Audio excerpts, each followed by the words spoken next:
vamos a comenzar este presencial del Entre Colegas y los contrapuntos entre Sarmiento y Rancière. Desde ya va a ser un encuentro, bueno, evidentemente también distinto en términos que estamos al final, ¿no?, de la cursada, por lo tanto nos va a interesar mucho que, como creo que fue el encuentro fundamentalmente aquí en Córdoba, que se conversó mucho, que se discutió, que se dialogó. Queremos darles impronta, realmente habíamos salido muy contentos de ese encuentro, en verdad de todos los presenciales, ¿no? El de Río Cuarto, que fue el primero que tuvimos, que fuimos junto con Gabriel, luego el de Villa María, que fue apenitas la semana pasada, bien, y también el de Córdoba. Salimos realmente muy, muy satisfechos, muy interesados, muy contentos, creo que fue algo compartido. Y bueno, entonces, en particular a este encuentro, darle el tono de una conversación, darle el tono de un diálogo, bien, que podamos seguir nosotros entre colegas en función del recorrido hecho, bien. De todas maneras, por supuesto, la forma que va a tener de parte nuestra va a tener la forma de cuatro momentos, cuatro mojones, cuatro problemas que queremos abordar, bien, y que nos parecen que pueden ser ricos para seguir sumando a Sarmiento, a Rancière y a su contrapunto, bien. En primera instancia había quedado algo pendiente. Yo lo había planteado a propósito del texto de Jan Starobinski cuando hicimos el recorrido sobre la palabra civilización, bien. Los presenciales fueron bastante parecidos, en verdad hubo diferencias y vamos a ver cómo hacemos para citar esas diferencias a lo largo de este encuentro, pero en todos ellos esta cuestión de la palabra civilización, bien, a propósito de la genealogía que traza Jan Starobinski, estuvo presente. Decía yo en alguno de estos presenciales que desde ya Starobinski desconocía a Sarmiento, que Starobinski desconocía a Esteban Echeverría, que Starobinski desconocía a Alberdi, pero que no desconocía a Borges.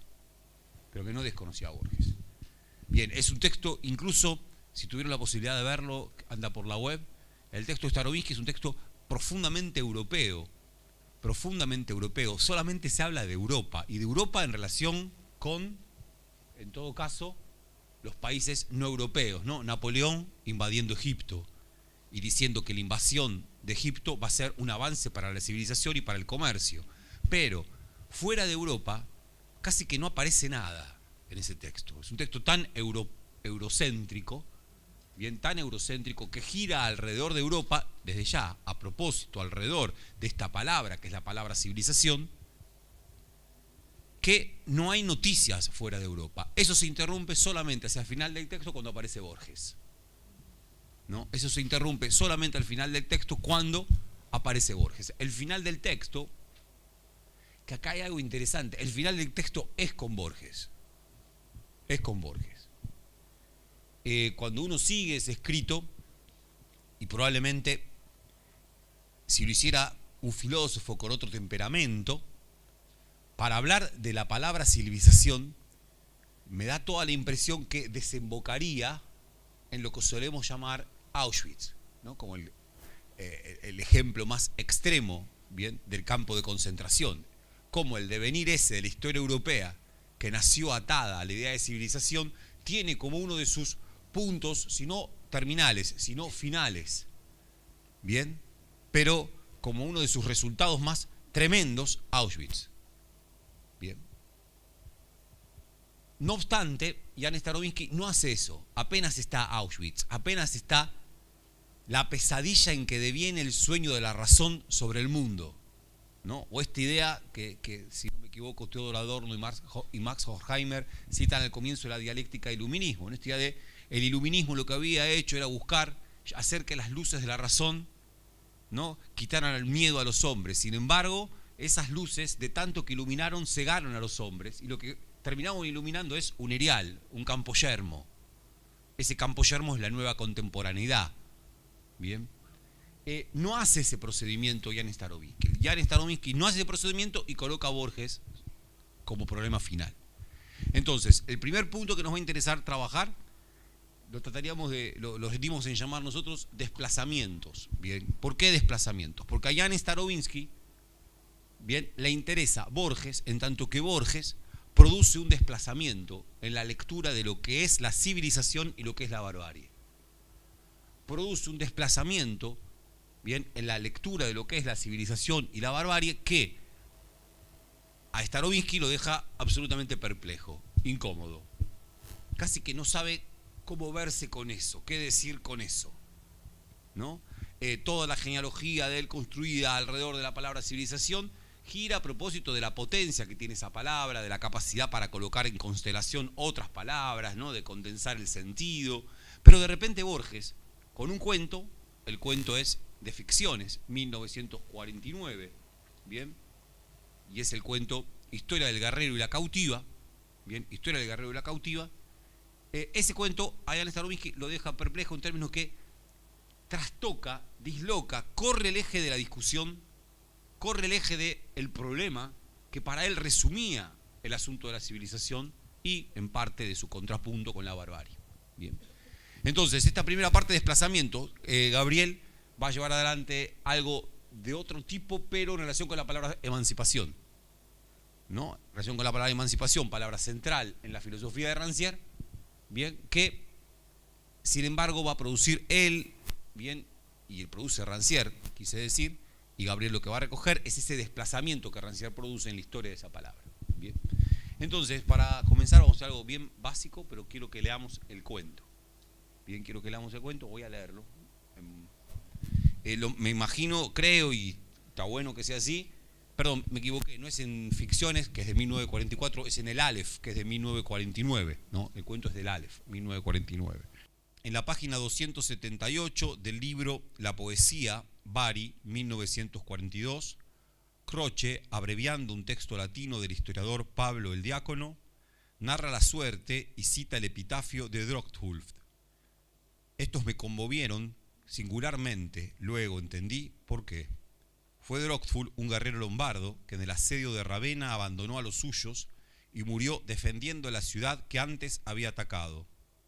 Los raveneses le dieron sepultura en un templo y compusieron un epitafio en el que manifestaron su gratitud, contempsit caros, dum nos amat ile parentes, y el peculiar contraste que se advertía entre la figura atroz de aquel bárbaro y su simplicidad y bondad. Terribilis visu facies, sed mente benignus, longuaque robustu pectore barba fuit. Tal es la historia del destino de Drochtulf, bárbaro que murió defendiendo a Roma, o tal es el fragmento de su historia que pudo rescatar Pablo el Diácono. Ni siquiera sé en qué tiempo ocurrió. Si al promediar el siglo VI, cuando los longobardos desolaron las llanuras de Italia, si en el siglo VIII, antes de la rendición de Ravenna. Imaginemos, este no es un trabajo histórico, lo primero. Imaginemos, sua specia eternitatis, a Drochtulf, no al individuo Drochtulf, que sin duda fue único e insondable, todos los individuos lo son, sino al tipo genérico que de él y de otros muchos, como él, ha hecho la tradición, que es obra del olvido y de la memoria. A través de una oscura geografía de selvas y de ciénagas, las guerras los trajeron a Italia desde los márgenes del Danubio y del Elba, y tal vez no sabía que iba al sur, y tal vez no sabía que guerreaba contra el nombre romano. Quizás profesaba el arrianismo, que mantiene que la gloria del Hijo es reflejo de la gloria del Padre, pero más congruente es imaginarlo devoto de la tierra, de Erza, cuyo ídolo tapado iba de cabaña en cabaña en un carro tirado por vacas, o de los dioses de la guerra y del trueno, que eran torpes figuras de madera envueltas en ropa tejida y recargadas de monedas y ajorcas. Venía de las selvas inextricables del jabalí y del uro. Era blanco, animoso, inocente, cruel, leal a su capitán y a su tribu, no al universo. Las guerras lo traen a Ravenna y ahí ve algo que no ha visto jamás, o que no ha visto con plenitud. Ve el día y los cipreses y el mármol. Ve un conjunto que es múltiple, sin desorden. Ve una ciudad, un organismo hecho de estatuas, de templos, de jardines, de habitaciones, de gradas, de jarrones, de capiteles, de espacios regulares y abiertos. Ninguna de esas fábricas, lo sé, lo impresiona por bella. Lo tocan como ahora nos tocaría una maquinaria compleja, cuyo fin ignoráramos, pero en cuyo diseño se adivinara una inteligencia inmortal. Quizás le basta ver un solo arco, con una incomprensible inscripción en eternas letras romanas. Bruscamente lo ciega y lo renueva esa revelación, la ciudad. Sabe que en ella será un perro o un niño y que no empezará siquiera a entender, pero sabe también que ella vale más que sus dioses y que la fe jurada y que todas las ciénagas de Alemania. Drottulf abandona a los suyos y pelea por Ravenna. Muere y en la sepultura graban palabras que él no hubiera entendido: Contem sit caros, dum nos amat ile parentes, hanc patriam reputans esse Ravenna suam. No fue un traidor. Los traidores no suelen inspirar epitafios piadosos. Fue un iluminado, un converso. Al cabo de unas cuantas generaciones, los longobardos que culparon al tránfuga procedieron como él, se hicieron italianos, lombardos, y acaso alguno de su sangre, Aldiger, pudo engendrar a quienes engendraron a Alighieri. Muchas conjeturas cabe aplicar al acto de Drottulf. La mía es la más económica. Si no es verdadera como hecho, lo será como símbolo. Cuando leí en el libro de Croce la historia del guerrero, esta me conmovió de manera insólita y tuve la impresión de recuperar, bajo forma diversa, algo que había sido mío. Fugazmente pensé en los jinetes mogoles que querían hacer de la China un infinito campo de pastoreo y luego envejecieron en las ciudades que habían anhelado destruir. No era esta la memoria que yo buscaba. La encontré al fin. Era un relato que le oí alguna vez a mi abuela inglesa que ha muerto. En 1872, mi abuelo Borges era jefe de la frontera norte y oeste de Buenos Aires y sur de Santa Fe. La comandancia estaba en Junín. Más allá, a 4 o 5 leguas, uno de otro, la cadena de los Fortines. Más allá, lo que se denominaba entonces La Pampa y también tierra adentro. Alguna vez, entre maravillada y burlona, mi abuela comentó su destino de inglesa, desterrada a ese fin del mundo. Le dijeron que no era la única y le señalaron meses después una muchacha india que atravesaba lentamente la plaza. Vestía 2 mantas coloradas e iba descalza, sus crenchas eran rubias. Un soldado le dijo que otra inglesa quería hablar con ella. La mujer asintió, entró en la comandancia sin temor, pero no sin recelo. En la cobriza cara, pintarrajeada de colores feroces, los ojos eran de ese azul desganado que los ingleses llaman gris. El cuerpo era ligero, como de cierva. Las manos fuertes y huesudas. Venía del desierto, de tierra adentro, y todo parecía quedarle chico. Las puertas, las paredes, los muebles. Quizá las 2 mujeres por un instante se sintieron hermanas. Estaban lejos de su isla querida y en un increíble país. Mi abuela enunció alguna pregunta. La otra le respondió con dificultad, buscando las palabras y repitiéndolas como asombrada de un antiguo sabor. Haría 15 años que no hablaba el idioma natal y no le era fácil recuperarlo. Dijo que era de Yorkshire, que sus padres emigraron a Buenos Aires, que los había perdido en un malón, que la habían llevado los indios y que ahora era mujer de un capitanejo a quien ya había dado 2 hijos y que era muy valiente. Eso lo fue diciendo en un inglés rústico, entreverado de araucano o de pampa, y detrás del relato se vislumbraba una vida feral. Los toldos de cuero, de caballo, las hogueras de estiércol, los festines de carne chamuscada o de vísceras crudas, las sigilosas marchas al alba, el asalto de los corrales, el aradío y el saqueo, la guerra, el caudaloso arreo de las haciendas por jinetes desnudos, la poligamia, la hediondez y la magia. A esa barbarie se había rebajado una inglesa. Movida por la lástima y el escándalo, mi abuela la exhortó a no volver. Juró ampararla, juró rescatar a sus hijos. La otra le contestó que era feliz y volvió esa noche al desierto. Francisco Borges moriría poco después en la Revolución de 1874. Quizás mi abuela entonces pudo percibir en la otra mujer, también arrebatada y transformada por este continente implacable, un espejo monstruoso de su destino. Todos los años, la india rubia solía llegar a las pulperías de Junín o del Fuerte Lavalle en procura de baratijas y vicios. No apareció desde la conversación con mi abuela. Sin embargo, se vieron otra vez. Mi abuela había salido a cazar en un rancho cerca de los Bañados. Un hombre degollaba una oveja. Como en un sueño, pasó la india a caballo, se tiró al suelo y bebió la sangre caliente. No sé si lo hizo porque ya no podía obrar de otro modo o como un desafío y un signo. 1300 años y el mar median entre el destino de la cautiva y el destino de Drottulf. Los 2 ahora son igualmente irrecuperables. La figura del bárbaro que abraza la causa de Ravenna, la figura de la mujer europea que opta por el desierto, pueden parecer antagónicos. Sin embargo, a los dos los arrebató un ímpetu secreto, un ímpetu más hondo que la razón, y los dos acataron ese ímpetu que no hubieran sabido justificar. ¿Acaso las historias que he referido son una sola historia? El anverso y el reverso de esta moneda son para Dios iguales. Borges ha hecho de su biografía uno de sus temas principales, porque para Borges su biografía es en buena medida la biografía de este cruce, entre lo inglés y lo americano, ¿no? Entre los libros y la guerra, ¿no? Lo inglés y lo americano. Las bibliotecas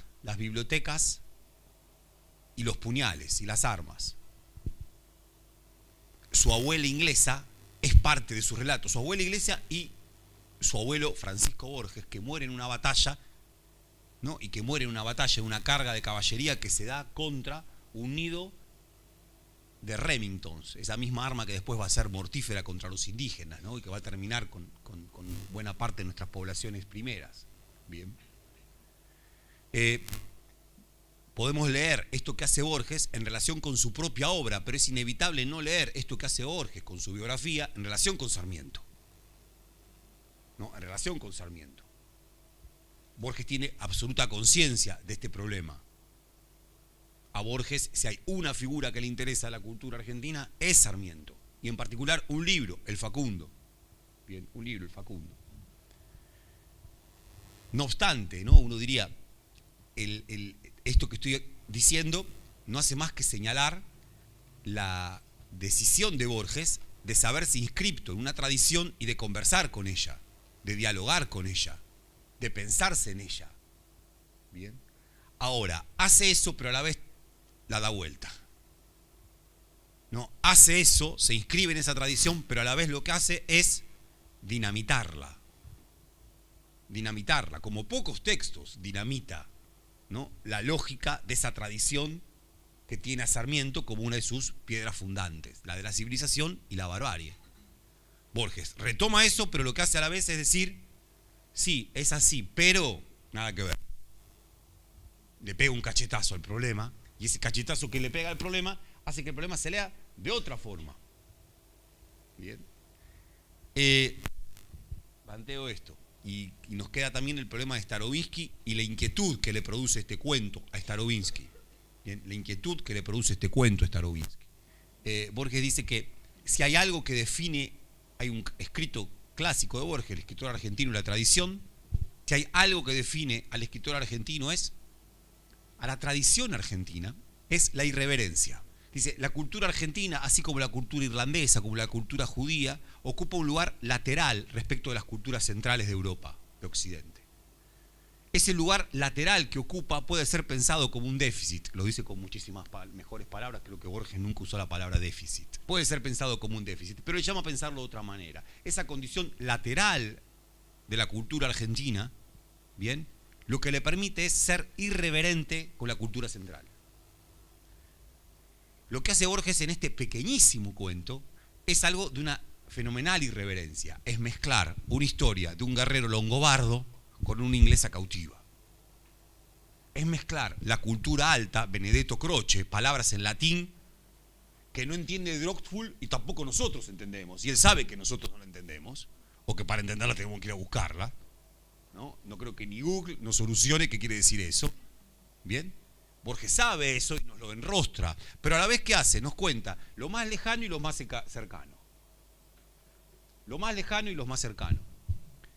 Y a la vez dice, no importa demasiado cuándo esto ocurrió. Muy pocos en 1949 se animaban a decir eso en un cuento. No importa demasiado si es el siglo VI o es el siglo VIII, realmente no va por ahí, no se trata de eso. No, Borges es irreverente con esa cultura y produce de vuelta la mezcla. Al interior de este texto lo que hay es Europa y hay América. ¿No? Al interior de este texto lo que hay es Europa y es América. Pero hay Europa y hay América, pero esa Europa que se hace presente y esa América que se hace presente no están en contradicción, sino que parecen ser escenarios de una misma situación. De una misma situación. Quiero decir, ¿no? La figura de el guerrero bárbaro, por definición, que se convierte ante la presencia de la ciudad. Ante la presencia de la ciudad, un guerrero bárbaro decide no atacar más a esa ciudad, y no por cobardía, sino sencillamente porque se convierte. La palabra es esa, conversión, ¿no? La palabra que usa. Se convierte, hay algo que impacta esa ciudad, un orden, es un orden. No tanto la belleza, sino la impresión de que hay ahí una maquinaria que es superior.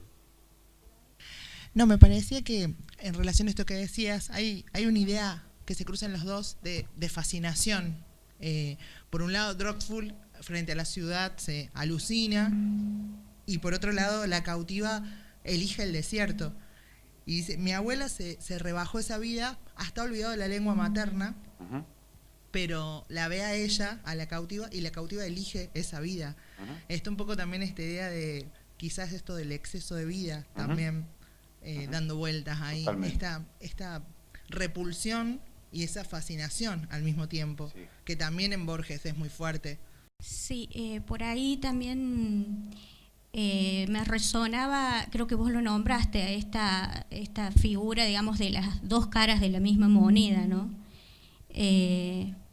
Creo que sí, que es parte, digamos, tanto el relato de Drogful como el de la cautiva, serían como recoger estas dos caras de una misma moneda, un escenario en el que está presente la civilización y la barbarie, y bueno, y son inseparables, pero tienen que dialogar y convivir de alguna forma.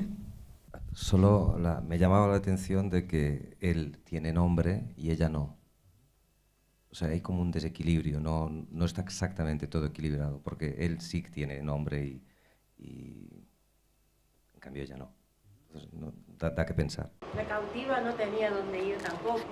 Digamos, como personaje en el desierto, era justamente eso, ¿no? El otro tiene tumba, ella de repente no tiene más que eso, y bueno, de alguna manera se ayorna a esa nueva vida o a eso que le tocó. Y hasta aparece en la comparación, habla de una gran civilización y el desierto.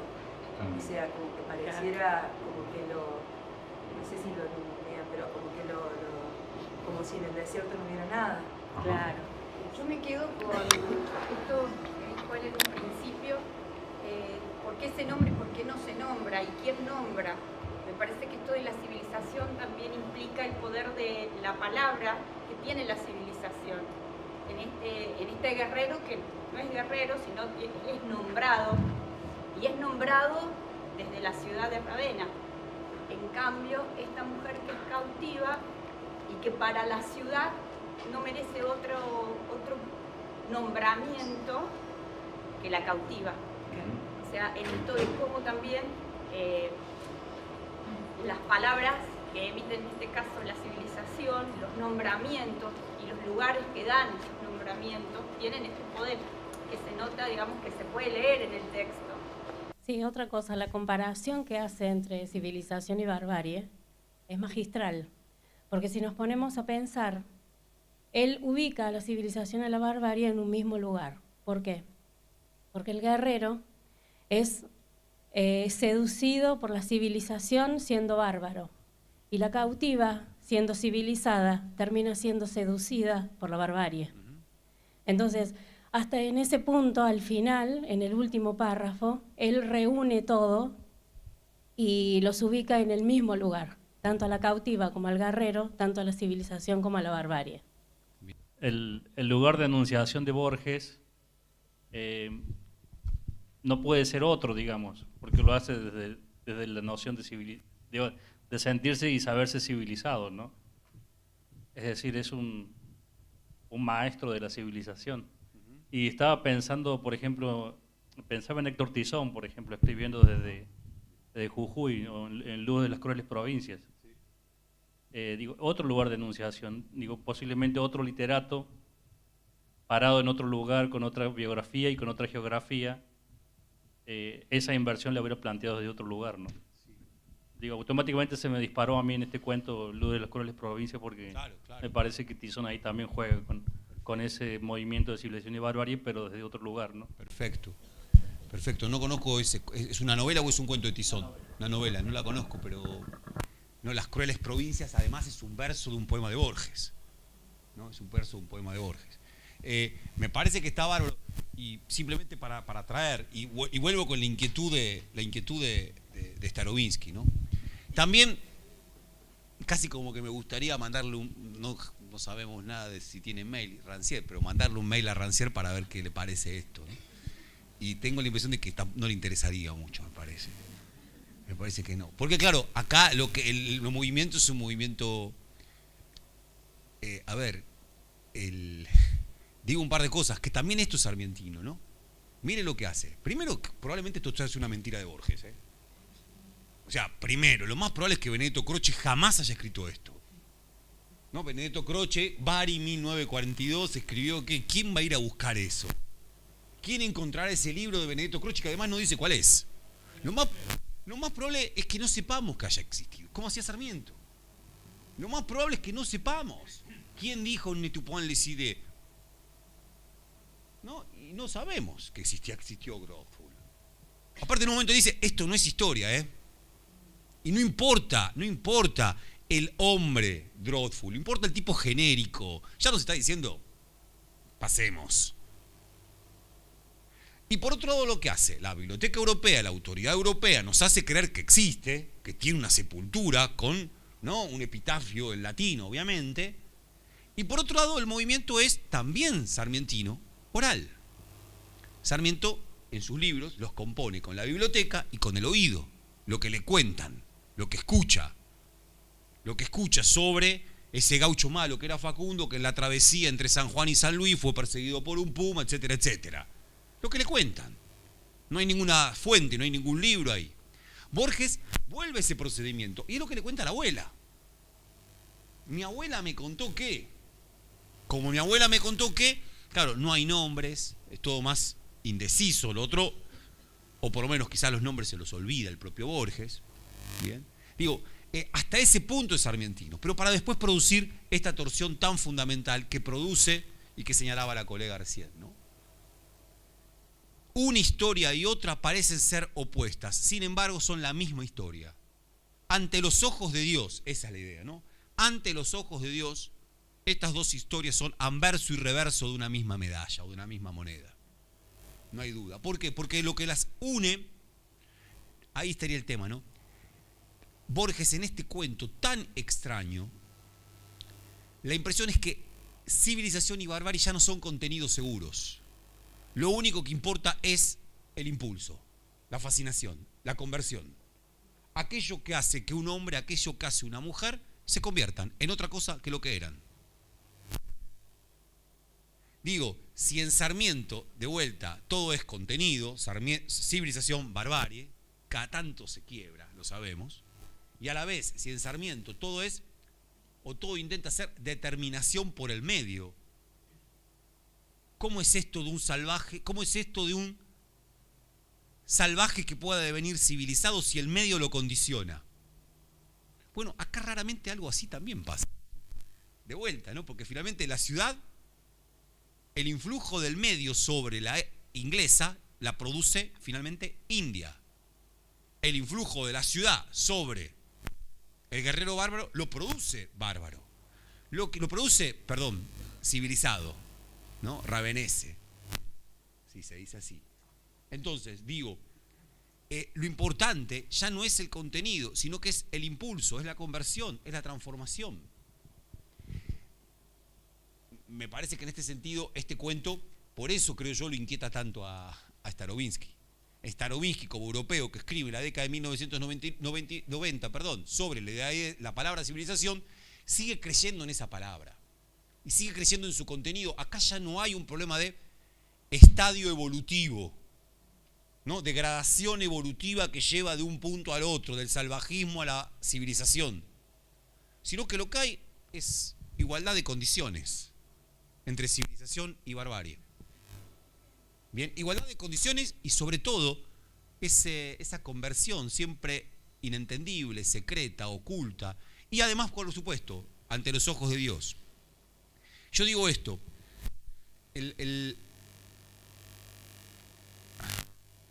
claro, es un literato, no sé qué pensaría Borges. Borges, bueno, después vamos a decir algo más sobre Borges, ¿no? Pero Borges, una cosita, Mariana, solamente esto. Toda la literatura de Borges está atravesada por este problema. A Ricardo Piglia le interesaba mucho el cuento El Sur, donde Borges se imagina otra muerte. Borges no quiere tener la muerte de un hombre civilizado en un hospital anónimo. Imagina que va a morir en una pelea de cuchilleros. Y ese también es Borges. Viejo, reaccionario, gorila, etcétera, etcétera. Pero es ese también Borges. El que está todo el tiempo añorando otra muerte para él, otra vida para él, no la que tuvo. No la que tuvo, produciendo esa tensión entre esas dos vidas. Bien, produciendo esa tensión entre esas dos vidas, que está aquí marcada. Pensaba en esto de que recién acabas de decir, que hay una elección y hay un contrapunto entre iguales, hay una igualdad entre civilización y barbarie, hay una elección, pero básicamente hay un deseo. Entonces me preguntaba si ese deseo, de alguna manera, en ese deseo no radica ese germen de la emancipación, para forzar alguna relación quizás, porque una de las cosas que nos pasaba, que estuvimos discutiendo ahí con algunos colegas, tenía que ver con que en la lectura de Rancière, la emancipación y esta idea de la igualdad, a mí particularmente se me caía cuando no había deseo de emancipación. Entonces ahí me costaba mucho ver esa igualdad de inteligencias y lo pensaba en estos términos. Ahí hay un deseo por la barbarie, hay un deseo por la civilización, ese guerrero Drogful que llega a las puertas de Ravenna y desea convertirse en, y esa mujer que desea vivir en el desierto y es un camino emancipatorio, probablemente, podría serlo.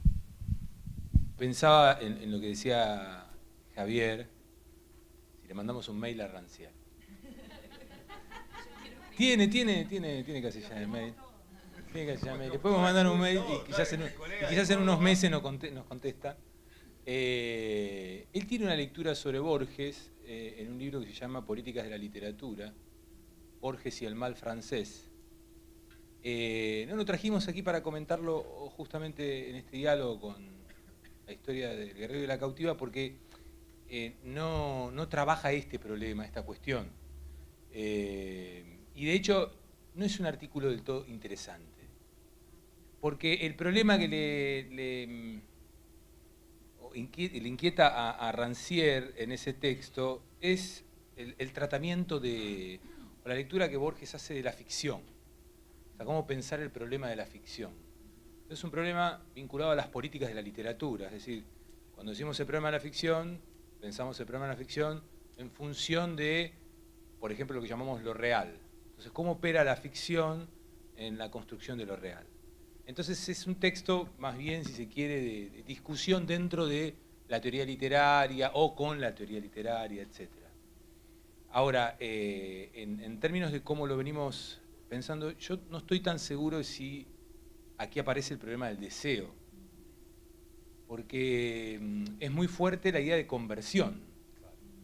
Entonces es más que deseo la imposición de un destino, hay algo que se nos impone, es una fuerza que de algún modo nos toma. Yo diría, más que deseo, acontecimiento, para pensar otra noción que fue capital en el siglo XX, digamos, y que todavía lo sigue siendo. Hay algo que acontece que es lo suficientemente poderoso, es esa visión de la civilización o esa visión de la barbarie, lo que sea, es lo suficientemente poderoso como para atravesarnos por completo y dar vuelta a nuestra vida. Y ahí aparece la figura de la conversión, ¿no? Como una fuerza que se nos impone. Y en todo caso, ante esa fuerza que se nos impone, lo que aparece, más que el deseo, creo yo, es la cuestión de si somos fieles o traidores a esa fuerza que se nos impone. O sea, un problema más vinculado a la fidelidad y la traición ante eso que acontece. Porque en Borges está esta tensión entre historia y destino, ¿no? El problema del destino. Por eso, como bien decía Javier, claro, Borges no quería morir en la cama de un hospital. Prefería el destino sudamericano. En todo caso, terminemos a los cuchillazos. Abracemos nuestro destino, ¿no? abracemos lo que nos constituye en términos de una especie de violencia originaria y demás. Pero me parece que ahí está el problema. No sé si se trata tanto de deseo y por eso no sé si nos puede resultar fértil pensarlo en la clave emancipatoria. Pero sí para entender que justamente la emancipación siempre se mide con alguna concepción que tengamos de la relación entre historia y deseo. Sí, efectivamente. Ahora, acá aparece muy fuerte la idea de destino, algo que se impone, ¿no? Y en Rancière me parece, como piensa a partir del principio de la igualdad de las inteligencias, lo que se trata casi es de una tarea de verificación deductiva, y en ese sentido sí es importante la fuerza de la voluntad allí trabajando para acompañar el momento de la verificación, ¿no?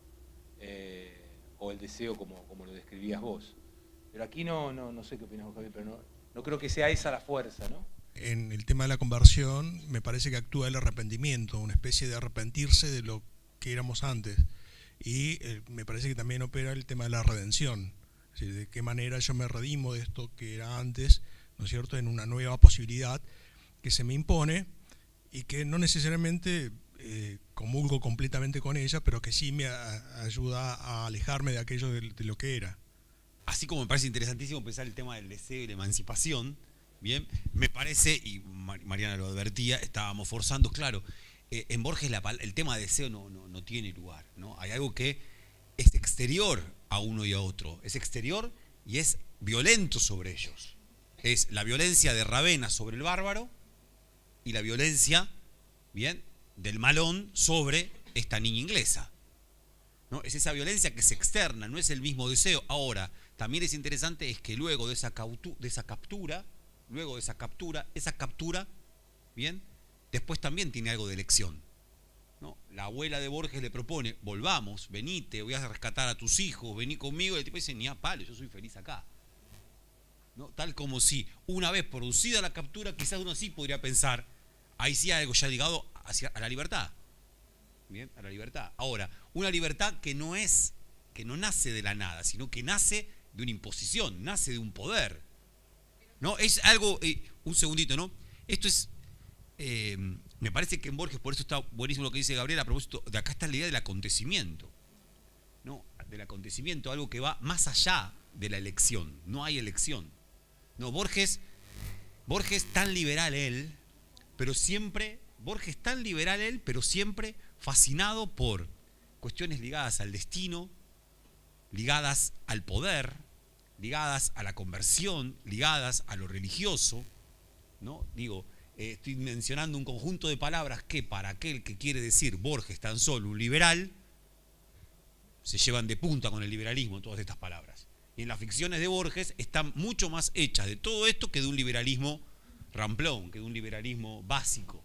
No, con lo que decían los chicos de que podían relacionarlo con la emancipación, porque justamente por tratarse de un acontecer que te violenta y te predestina, de alguna manera, como la cautiva no quería ser cautiva y el guerrero no fue por voluntad propia a Rávena, ¿sí? Fue en un ejército. Y me parece que no hay emancipación porque tampoco hay una vuelta atrás. Cuando la cautiva elige quedarse, creo que elige quedarse porque no tiene alternativas tampoco, porque en ese irse de la tribu y demás implica dejar el hombre que ama, los dos hijos, o sea, es feliz con eso, pero también de una manera condicionada, no libre. Yo veo que hay una imposibilidad de renunciar a eso, a ese acontecer que la inscribió a los dos y que los encerró. No hay una vuelta atrás, es imposible, entonces no veo libertad en eso, sino seguir siendo preso de ese destino, digamos, hay una destinación fuerte. Algo que me viene haciendo ruido desde la primer clase en el curso es la cantidad de términos ligados a la religión que está en esta discusión de civilización, barbarie, emancipación. Es decir, el esfuerzo que ha hecho, diríamos, la modernidad de despegarse del discurso religioso, y lo único que ha hecho es simplemente buscar sinónimos o palabras parecidas para decir lo mismo, ¿no? Entonces, es volver a construir un nuevo dogmatismo. y se sigue construyendo y seguimos alimentando ese dogmatismo. A mí me hace mucho ruido esto, digo, ¿no? Por lo que estamos compartiendo, por los términos y por la jerarquización que le estamos tratando de dar a las categorías, ¿no? Y a las discusiones. A mí me hace mucho ruido, digamos, que sigamos en esta hipermodernidad o segunda o alter o trans o post o líquida, lo que sea, reivindicando el discurso religioso con otras formas, como digo, me parece que estamos yendo hacia nuevos dogmatismos, ¿no? Hasta el mismo Rancière me preocupa, ¿no? Bueno, buen día. Lo que pensaba era el gran olvidado, el inhabitado de todo esto, que es el Martín Fierro, que pesa fuerte en nuestra tradición. Me parece que Borges nos invita a pensar Sarmiento constantemente porque la cultura argentina está asentada sobre el Martín Fierro. Y él dice, no, pero la relación del intelectual o del escritor no puede ser todo el tiempo la relación del argentino con el mate, la relación del argentino con el caballo, que es lo que habla en el escritor argentino y la tradición. Y yo por ahí pienso y digo, bueno, ¿sobre qué tenemos que desandar para pensar realmente la cultura argentina y la tradición? Y bueno, el Facundo esencialmente es eso, nos cuenta cómo se metía tierra adentro y veía que los españoles estaban más ocupados en llevar adelante una misa que en trabajar la tierra y convertir el modelo agroexportador que él quería.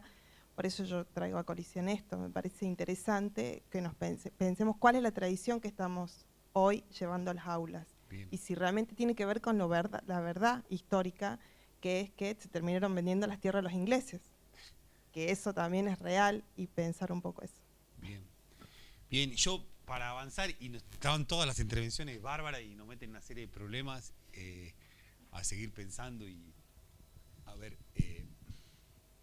sí, bueno, vamos a seguir y probablemente abordar algo que, por lo que acaba de decir la compañera, ¿no? Y justo está en el Aleph, después del cuento viene un cuento que se llama Biografía de Tadeo Isidoro Cruz. Tadeo Isidoro Cruz es el gaucho que se une con Fierro al final de la primera parte, ¿no? Del gaucho Martín Fierro. Aquel que cuando Fierro está cercado por la policía, por el ejército, es parte del ejército, pero decide no ser parte del ejército, sino sumarse a la lucha de Martín Fierro. Pasa de lado. Es muy parecido a lo de Drogful. Es muy parecido a lo de la inglesa, a decir verdad. Es ese hombre que, a decir verdad, es parte del ejército porque su padre había sido un gaucho malo, derrotado, ¿bien? Y él fue llevado en leva al ejército por elección. Pero de repente escucha un grito de un chajá y se da cuenta de que hay un hombre peleando contra toda una partida y él dice, mi lugar está del lado de ese otro hombre. Y miren cómo termina. Dice, comprendió que las jinetas y el uniforme ya lo estorbaban. Comprendió su íntimo destino de lobo, no de perro gregario. Comprendió que el otro, Fierro, era él. Amanecía en la desaforada llanura. Cruz arrojó por tierra el kepis, gritó que no iba a consentir el delito que se matara a un valiente y se puso a pelear contra los soldados junto al desertor Martín Fierro. Es el mismo movimiento. Es el mismo movimiento de un cuento y otro. Que claro, el compañero es verdad, está la idea de la conversión. La conversión en el caso de Cruz es más interesante porque Cruz en ese momento recuerda a su padre. Recuerda a su padre, que su padre era un gaucho como Fierro. ¿No? Y al recordar a su padre, eso es lo que lo hace tomar impulso. Tanto en el caso de Drogful, la impresión es que no es nada, no tiene otra imagen de Ravenna, no hay algo que lo lleve a. No hay nada que anteceda a la conversión. En el caso de Tadeo Isidoro Cruz, él le pone el nombre completo, en el Fierro solamente es Cruz, ¿bien? Sí hay algo que antecede esa conversión, pero está esa idea fortísima de la conversión, que además yo diría es fortísima en la literatura argentina. En más de un momento trabajamos con Gabriel, Operación Masacre Rodolfo Walsh, el prólogo de Operación Masacre Rodolfo Walsh de 1964 habla de una conversión. Walsh era uno hasta esa noche del 9 y 10 de junio de 1956. Era uno. Le jugaba al ajedrez, escribía cuentos de ficción, hasta que un día se reconoció un liberal, había simpatizado con la Revolución Libertadora, hasta que un día hay un tiroteo. Y dice, qué cosa rara. Se va a su casa porque no quiere saber nada, pero escucha que en la vereda de su casa, escuchó un soldado que no gritó, viva la patria, sino gritó, no me dejen solo, hijos de puta. A partir de eso, dice Walsh, Lo primero que intenté hacer fue olvidarme, hacer como si no hubiera ocurrido nada. Durante 6 meses no me interesé del tema, hasta que un día la cuestión volvió. Cuando volvió me convertí en otro. Me convertí en un... Ya no escribí cuentos de policiales, sino que yo mismo pasé a vivir un policial, el policial de la vida política, ¿no? Y se convierte en un revolucionario. Nuestra literatura está llena de este problema, de la conversión. ¿Cómo?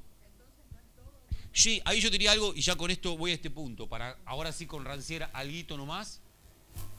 Recomendamos, lo hemos hecho en otras instancias, una película que se llama Europa 51, película sobre la que escribe Rancière, que es una película sobre una conversión.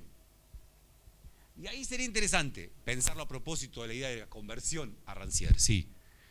La película se llama Europa 51, es de Roberto Rossellini, es una genial película, protagonizada por Ingrid Bergman. Y es una película, dice así Rancière, es una película en donde fundamentalmente algo pasa. Y a partir de eso, que algo pasa, hay un acontecimiento, hay entonces una mujer, esta protagonista, que deviene otra a partir de este acontecimiento. El acontecimiento que es el suicidio de su hijo. Tremendo, dice. Algo pasa, es decir, un niño muere. Ante eso que ocurre,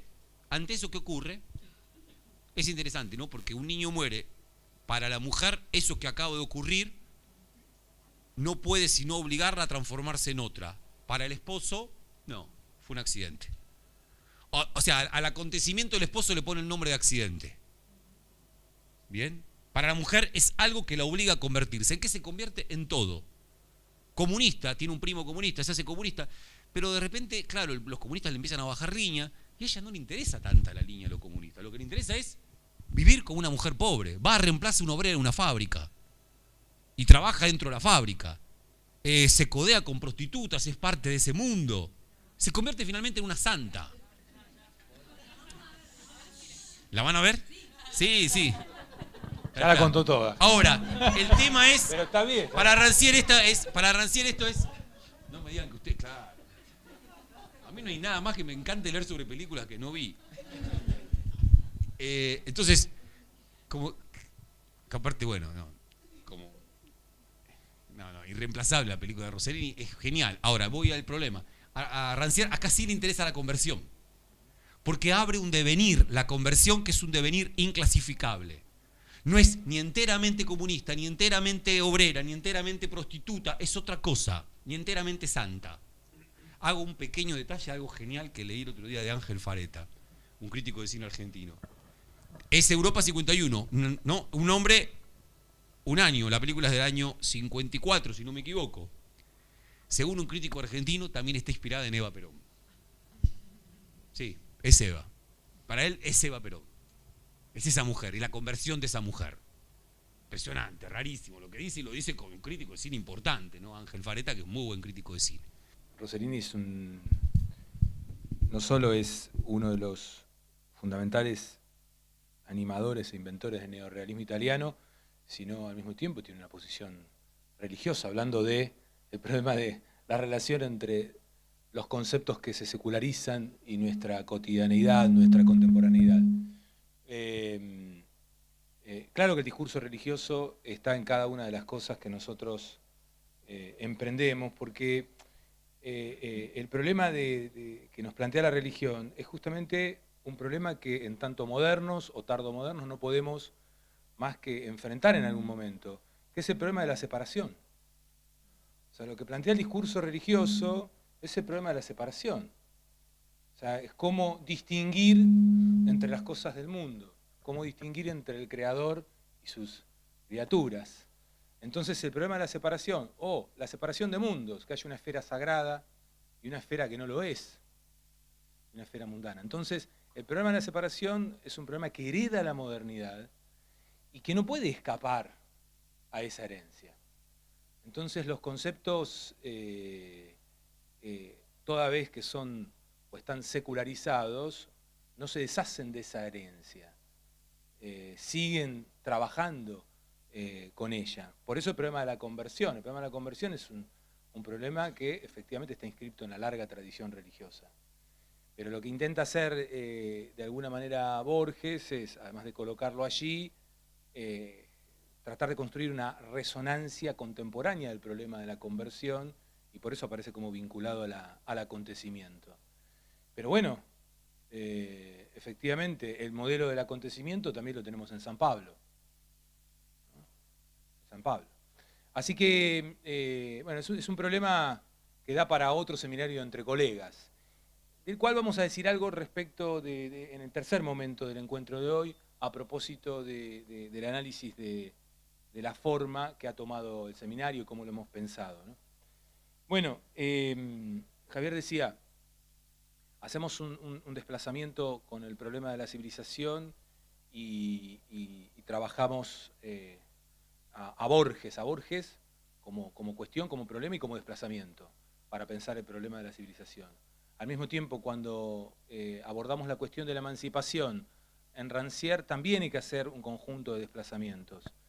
En el encuentro que tuvimos acá hace casi un mes, 3 semanas creo, no llegamos a hacer como una especie de genealogía del concepto de emancipación. Lo empezamos a hacer la semana pasada en Villa María. Tampoco vamos a hacer una genealogía muy extensa del concepto de emancipación, pero sí lo que vamos a decir es que la noción misma de emancipación tiene una raíz latina, la idea de emancipatio, pero en el derecho romano esta palabra tenía un sentido muy distinto a la que encontramos, o al sentido que encontramos en Rancière. El sentido era más bien el de un amo que liberaba a su esclavo. O sea, la emancipación era una emancipación, para decirlo así, vertical. El amo libera al esclavo.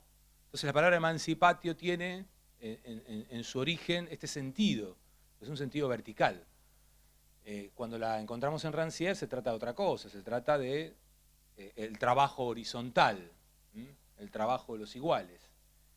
En el medio de esta historia, como bien había trabajado Javier en los encuentros anteriores, así como la palabra civilización está vinculada de un modo muy fuerte a esa ruptura que supone la modernidad, la Revolución Francesa, también la palabra emancipación. La palabra emancipación empieza a cargarse de contenido semántico, vinculándola a la libertad y a la cuestión de los iguales, desde luego a partir de la Revolución Francesa. Y allí queríamos traer simplemente 2 citas para compartir. Las compartimos la semana pasada en Villa María, así que las que estuvieron allí van a tener la oportunidad de escuchar la cita por segunda vez. Son 2 citas, en este caso hacemos el movimiento hacia atrás. En lugar de ir de Sarmiento hacia Borges, hacemos el movimiento de ir de Rancière hacia Marx. Marx en un escrito de juventud que se llama Crítica de la filosofía del derecho de Hegel, un escrito de 1843, un escrito fundamental del joven Marx. Entre este escrito y los manuscritos de economía y filosofía, allí en esos escritos encontramos las reflexiones más profundas de Marx sobre el problema de la emancipación. Desde luego, este joven Marx no solo está trabajando o pensando el problema de la emancipación, sino al mismo tiempo las posibilidades de fundar una nueva humanidad, fundar una nueva idea de humanidad, ¿no? Y en este texto está pensando el problema alemán, desde luego, está pensando esa tensión que hubo siempre en la cultura alemana entre lo que Marx llama la praxis y la teoría. La hipótesis de Marx es que los alemanes van al revés que todos los otros países. En realidad están muy atrasados en la praxis y muy adelantados en la teoría. O sea, para Marx, de algún modo, los alemanes y la filosofía alemana hizo una revolución teórica, construyó una revolución teórica. Kant, Hegel, Feuerbach son, para Marx, jalones de una revolución teórica. Y sin embargo, en el plano práctico, Alemania está atrasada. Mediados del siglo XIX están mucho más avanzados otros países que Alemania. Y Marx tiene que trabajar con esa anomalía. ¿Cómo puede ser que un país tenga esta capacidad de producción teórica y al mismo tiempo esté tan atrasada en términos prácticos? Bien, en este texto el joven Marx trata de pensar cómo puede darse esa relación. Y hacia el final dice lo siguiente, pensando en la cuestión de la emancipación, ¿no? Dice, ¿dónde se encuentra, pues, se hace esta pregunta, Marx, ¿dónde se encuentra, pues, la posibilidad positiva de la emancipación alemana? Respuesta. En la formación de una clase cuyas cadenas son radicales, de una clase de la sociedad civil que no es ninguna clase de esta sociedad, de una categoría que es la disolución de todas las categorías, una esfera que posee un carácter universal a la vez que sufrimientos universales y que no reclama para sí ningún derecho particular, porque la injusticia perpetrada contra ella no es una injusticia particular, sino una injusticia absoluta. Esto es muy interesante, una clase que no reclama algo particular, porque se ejerce sobre ella una injusticia absoluta. Digo, es muy interesante porque efectivamente el problema que se juega aquí es el problema de lo particular y lo universal. En general, los sectores sociales, tal como nosotros los pensamos, siempre reclaman en función de su particularismo. ¿Qué está diciendo aquí Marx, anticipando lo que va a decir luego? Está diciendo, bueno, efectivamente la emancipación está vinculada a una clase que no reclama simplemente por su derecho, sino más bien, dado que sea una injusticia absoluta sobre ella, va a reclamar por el derecho de todos. Dice, esta esfera ya no puede reclamar más un título histórico, sino solamente el título de hombre o de humanidad. Es decir, un título histórico sería justamente una situación contingente vinculada al derecho, sino más bien puede reclamar el título de humanidad, dice Marx. No presenta una oposición parcial contra las consecuencias de la estructura política alemana, sino una oposición universal contra las premisas de esa estructura. Entonces, no una oposición parcial, sino universal. En fin, esta esfera no puede emanciparse sin emanciparse de todas las otras esferas de la sociedad. Y en consecuencia, lograr emancipar a estas. En una palabra, ella constituye la pérdida total del hombre y por lo tanto no puede reconquistarse a ella misma sino mediante la reconquista total del hombre. Esta disolución de la sociedad, examinada como una categoría social particular, es el proletariado. Ahí le pone el nombre a ese particular que es a la vez universal. Ahora, me interesa la idea previa. O sea, la idea de que efectivamente, para este joven Marx, hay que perder la humanidad para recuperar la humanidad. Es decir, hay una idea de humanidad que efectivamente hay que abandonar para reconciliarnos con una idea de humanidad diferente. O sea, no estamos hablando aquí de conversión, pero sí, efectivamente, de perder algo para reconquistar algo.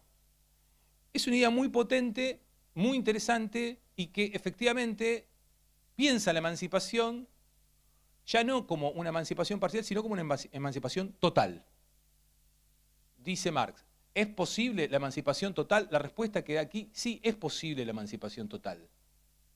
Pero es posible bajo esta condición, bajo la condición de que efectivamente esa emancipación sea puesta en el conjunto de la sociedad por una clase que viene a disolver a todas las clases. Es decir, por una clase que viene a perderse a sí misma y viene a perder todas las clases para recuperar algo que trasciende a todas ellas, que es una nueva idea de humanidad. Y esa nueva idea de humanidad y esa nueva práctica de humanidad es una idea y práctica de una humanidad sin clases. Digo, es muy interesante. Esta es una utopía del siglo XIX. ¿No? Siglo XIX, la idea de que es posible construir una sociedad sin clases es muy fuerte en el joven Marx. También está presente en diversos círculos socialistas. La idea de que es posible, repito, una emancipación total de la humanidad. Pero Marx, de un modo muy, me parece, fino, entiende que esa emancipación total implica la pérdida de algo. La conquista de esa emancipación implica la pérdida de algo. Y efectivamente lo que se pierde aquí es el mundo de los derechos particulares. Hay algo que abandonar para reconquistar ese universal, ¿no? Bien, 1843. 1843. En 1848, bueno, el Facundo se publica en 1845, 2 años después. 1848 se publica el Manifiesto del Partido Comunista, ¿no? Marx y Engels publican el Manifiesto del Partido Comunista, que de alguna manera desarrolla el manifiesto muchas de estas tesis, ya situándola en el campo político, ¿no? Más directamente. Aquí aparece como una discusión filosófica. Esta idea de que efectivamente se puede realizar una especie de emancipación total, liberación total, la idea de que es posible hacer saltar todos los cerrojos, alimenta la idea de revolución, obviamente. Tanto la revolución burguesa como la revolución proletaria que se va a dar en 1917 en Rusia, como la revolución bolchevique. Bueno, luego de la historia de la revolución, o de la historia de las revoluciones, y cuando digo luego me refiero ya a la década del 80 del siglo XX y luego de la caída del muro. Ya en los años 80 no vamos a decir que se preveía el derrumbe, pero sí había muchas sombras sobre la experiencia socialista, muchas críticas acumuladas sobre la experiencia socialista. Es decir, la idea de emancipación total había devenido para muchos en la experiencia de un control total. En los años 80 esto se hace particularmente intenso en términos de crítica y aparece como la necesidad de hacer una revisión de la experiencia socialista. Luego de la caída del muro, esa revisión ya trastoca en rápidas conversiones. Muchos que adjuran de ese pasado y se convierten rápidamente al liberalismo. En el campo intelectual, bueno, tenemos extensísimos ejemplos. En el caso del intelectual que voy a mencionar, que es Ernesto Laclau, que tiene una trayectoria muy diversa en términos de influencias teóricas, Gramsci, Althusser, Derrida, bueno, y además es un teórico argentino que justamente, como decía Javier, así como Borges hablaba de esta irreverencia, también en Laclau encontramos esa irreverencia, esa capacidad de mezclar cuerpos teóricos que parece que no pueden mezclarse. Por ejemplo, la teoría de la hegemonía de Gramsci con la teoría estructuralista de Althusser, o la teoría de construcción derridiana. O sea, que todo eso pueda convivir en una teoría, como es la teoría política de Laclau, es la verdad de un mérito extraordinario. Bueno, Laclau trabaja el problema de la emancipación en hegemonía y estrategia socialista, también lo trabaja en la razón populista, y la cita que yo voy a hacer es a un texto que lleva por título Emancipación y diferencia. En realidad lo que está tratando de pensar justamente Laclau en la tradición de la teoría crítica, pero ya distanciado de esta ilusión para Laclau que tenía el marxismo del siglo XIX, el problema sigue siendo el mismo: cómo pensar las relaciones, cuando hablamos de emancipación, entre el particular y el universal. ¿Cómo se piensan esas relaciones? Les voy a leer un pasaje de Emancipación y diferencia. Dice Laclau: lo universal es inconmensurable con lo particular, pero no puede, sin embargo, existir sin este último. ¿Cómo es posible esta relación? Mi respuesta es que la paradoja no puede ser solucionada, pero que esta ausencia de solución es la precondición misma de la democracia. Ahí aparece el término democracia. Justamente Laclau, un postestructuralista, pero también alguien que tiene atrás el derrumbe de la experiencia socialista, de algún modo dice, tenemos que dar cuenta de este derrumbe.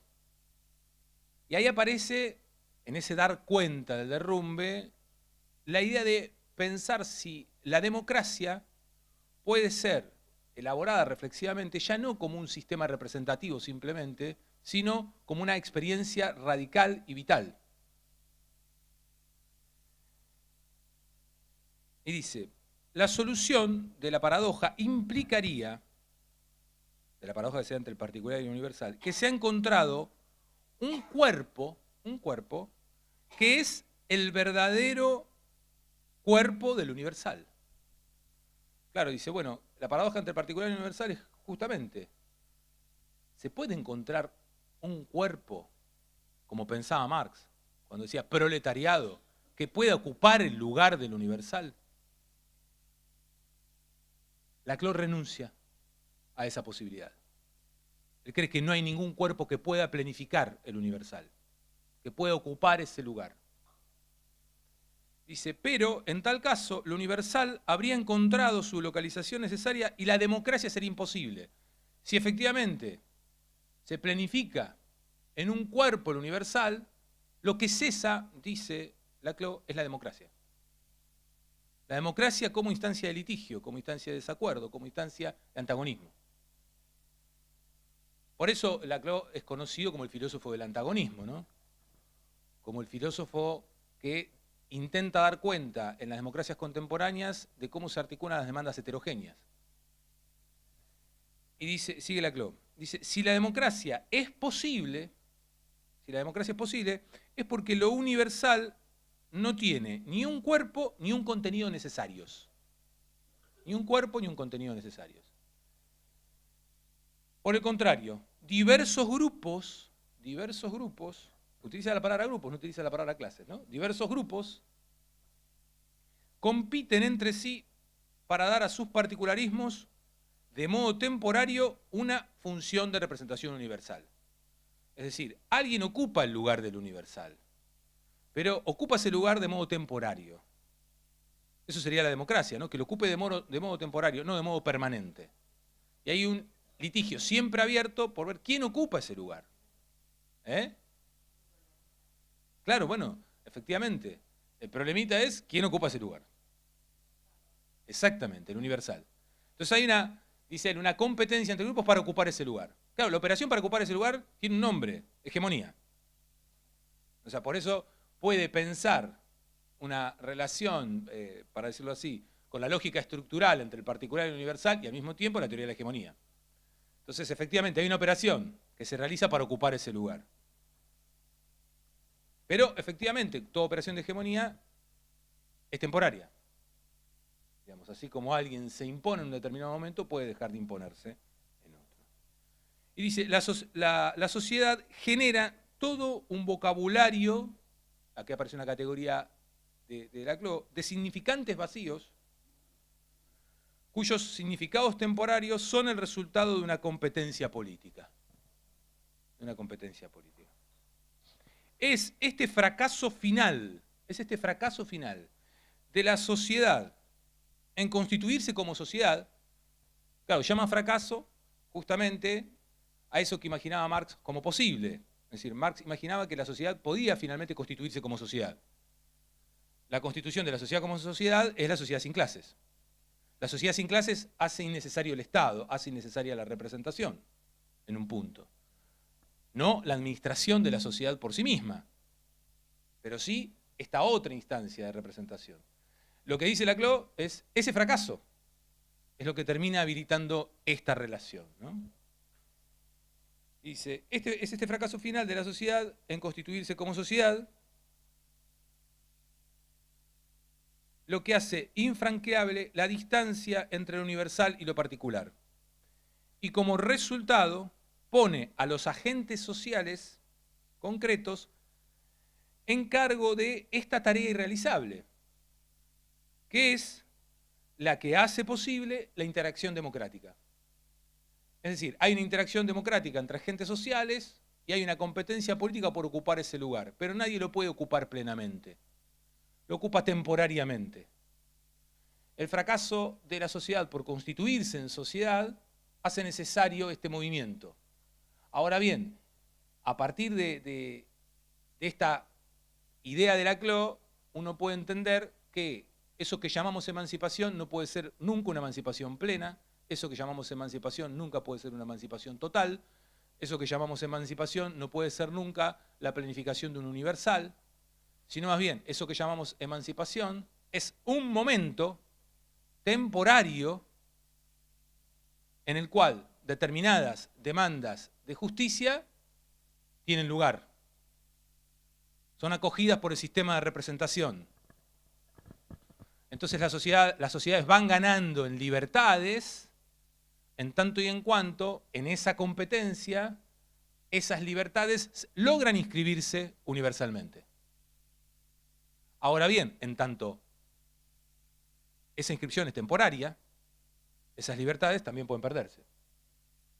Por lo tanto, se trata de un campo abierto siempre a la lucha política, ¿no?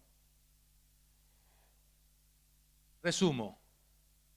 En el caso de Laclau, las emancipaciones entonces, o la emancipación, se piensa con la lógica de lo parcial. Y uno puede decir que Rancière, desde otra perspectiva teórica, comparte esta mirada epocal, de que no es posible la emancipación total de la sociedad en la clave de una reconciliación con una forma de humanidad, pero sí son posibles emancipaciones parciales. Rancière utiliza otra lengua para pensar la lógica de las emancipaciones parciales. Es la lengua que opone lo que él llama la distribución policial de las funciones y los cuerpos versus lo que él llama la lengua política. ¿No? De alguna manera, esto que Laclau describe como las demandas heterogéneas se dan en un campo de representación, va a decir Laclau, y para Rancière se dan en el campo eminentemente político, para Rancière. Pero a condición de entender esto, para Rancière la política no es necesariamente lo que sucede en el Parlamento. La política puede suceder aquí ahora en cualquier institución, porque la política, para Rancière, sucede de algún modo cuando efectivamente, si no se produce una conversión, se produce un desplazamiento, se produce un movimiento del cuerpo, de la función asignada hacia un lugar nuevo. Cuando digo el cuerpo me refiero a un individuo o también un colectivo. Una desviación, exactamente, del lugar asignado. Un trastocamiento del reparto de lo sensible, para usar una categoría de Rancière. Pero se trata siempre de pensar en movimientos parciales, que para un colectivo dado pueden ser definitorios. Es la posibilidad de inscribirse, por ejemplo, en una comunidad que no los tenía en cuenta. Es decir, cuando Rancière piensa el orden policial, piensa en el orden de la cuenta, lo que se tiene en cuenta, lo que se cuenta, lo que se registra, lo que se ve, de lo que se habla. La política es la posibilidad de inscribir una novedad allí. Algo que no estaba contado aparece en la cuenta. El contar con esa ambivalencia, el contar es el contar numérico, estadístico, pero también el contar como narración. Algo que no estaba narrado empieza a ser narrado. Algo que no estaba contado ni siquiera en la estadística empieza a ser contado, ¿no? Esa ambivalencia forma parte de lo que Rancière llama el orden policial, pero nosotros entendemos que es la ambivalencia también constitutiva de un Estado. Un Estado cuenta en ese doble sentido. Un Estado narra y al mismo tiempo un Estado tiene una maquinaria estadística para el gobierno de las poblaciones. Bueno, para Rancière las emancipaciones parciales no vienen desde ese lugar, sino más bien a partir de la irrupción de colectivos, individuos, que buscan abrirse paso en un lugar que en principio no estaba destinado para ellos. No estaba destinado para ellos. Vuelvo con la palabra destino porque es una palabra muy interesante, cómo lo utiliza Borges, y también, de algún modo, es una palabra que inquieta a Rancière, porque justamente las descripciones de los poderes contemporáneos nos hacen pensar que esos poderes efectivamente marcan un destino para las personas. Es decir, que esto ha sido siempre así y va a ser siempre así. Se llevan en sí esas descripciones un poder performativo. Contra ese poder performativo se levanta Rancière, con la lógica de la interrupción. Es decir, no hay nada que esté destinado, pero efectivamente eso no quiere decir que suceda algo. Rancière no es tan amigo de la teoría del acontecimiento. Más bien, eso que sucede porque hay cuerpos que se desplazan. Y efectivamente, toda su teoría de la emancipación y su insistencia en el principio de igualdad consiste en esto. Es decir, no hay ningún destino, no hay ningún fin dado, pero sí hay un principio, el principio de igualdad. Es, si sostenemos el principio de igualdad, la condición de posibilidad de cualquier transformación posible, ¿no? Este sería como el primer punto que armamos, que lo llamamos desplazamientos. El segundo punto es de los contrapuntos. Lo que pensamos para este momento era traer dos citas breves de textos que no están en las clases. Como menciones para seguir, para continuar en la tarea de la búsqueda de contrapuntos y al mismo tiempo para empezar a generar como mayores tensiones también al interior de las propias obras de estos autores. Desde luego sabemos que en Sarmiento y cantidad de tensiones también las hay en Rancière. Yo lo que voy a citar es un texto que está muy mal traducido al castellano. De hecho, la editorial que lo publicó, La Cebra, que es una gran editorial, lo sacó de circulación.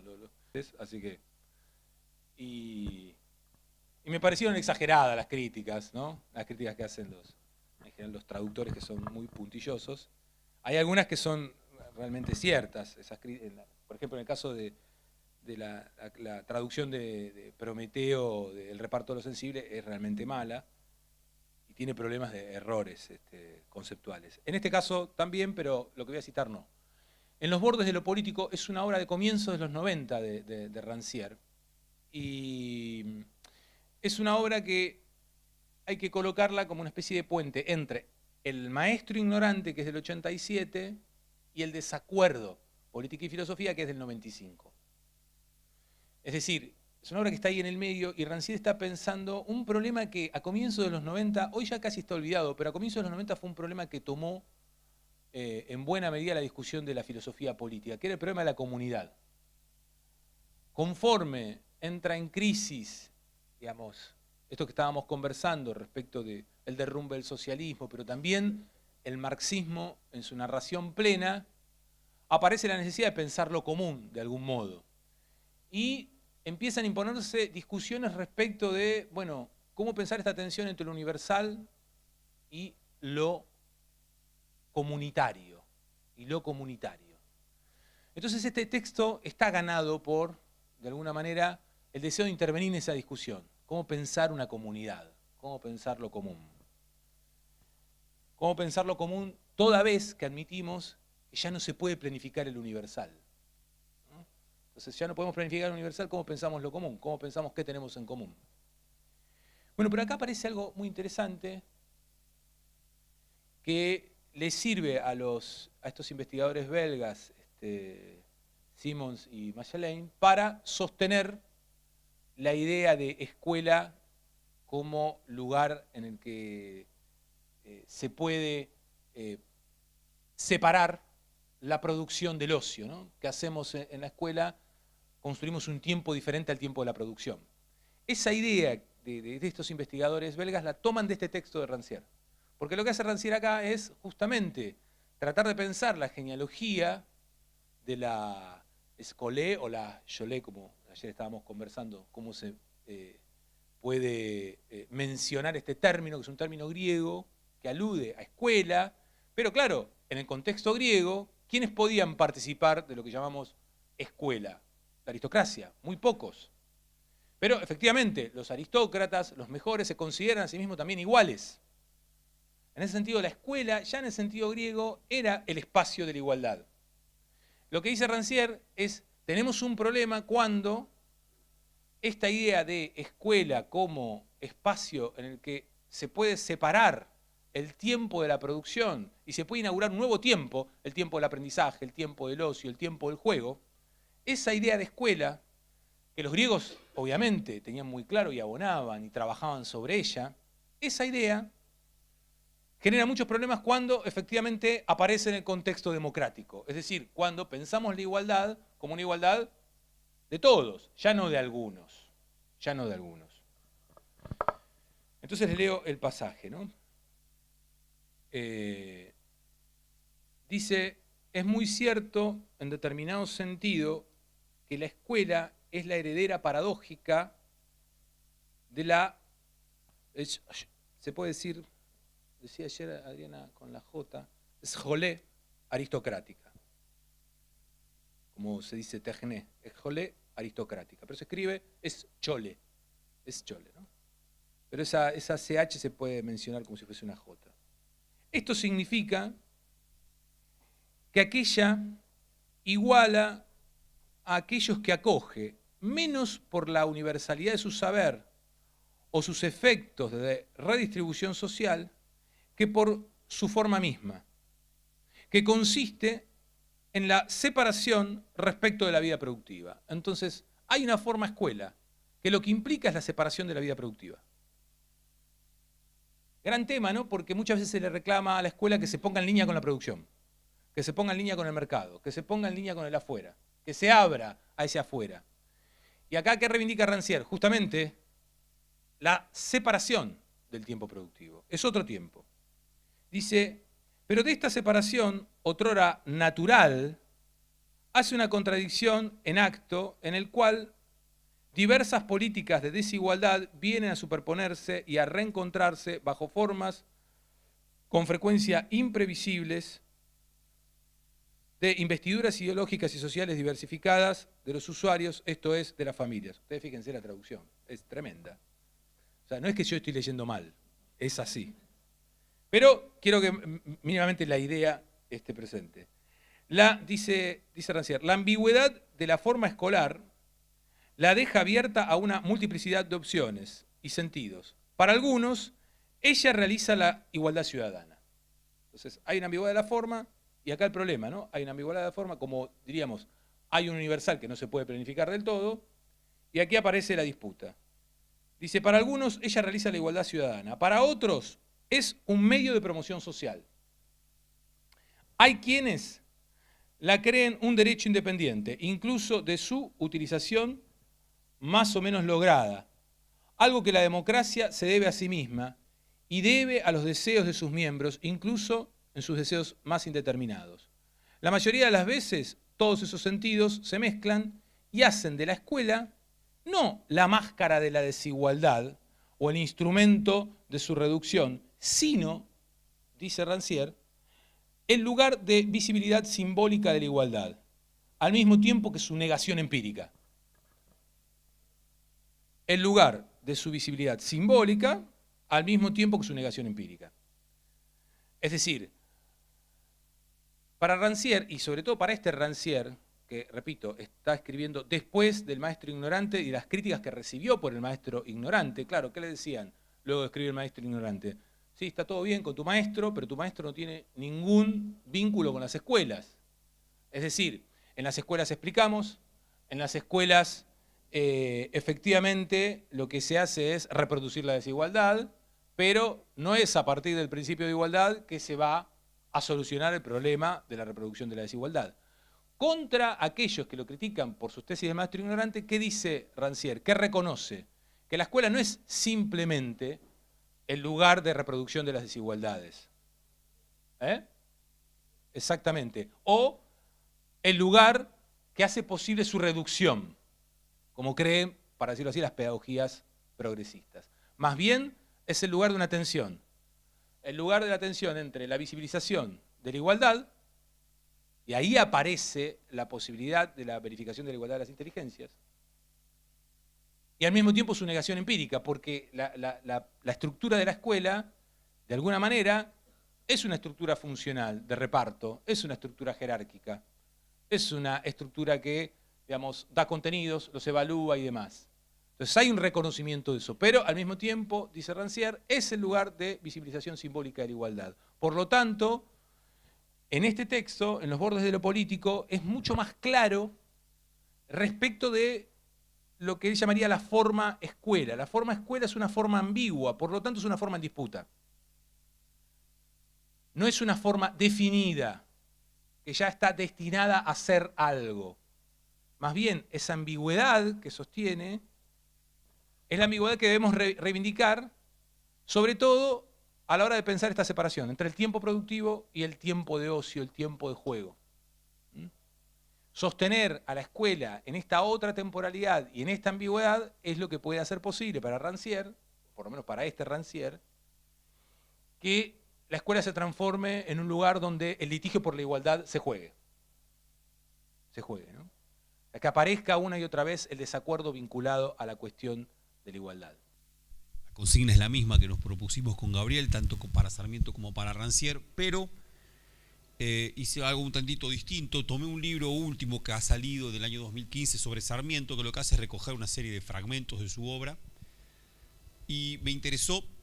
Salió en el año 2015, decía, publicado por la Facultad de Filosofía y Letras de la UBA, de la Universidad de Buenos Aires, y me interesó recoger y pensar, a propósito de eso, va a ser bastante más simple incluso que lo que propuso Gabriel, aquello que eligió Adriana Puiggrós, el fragmento que eligió Pablo Pino.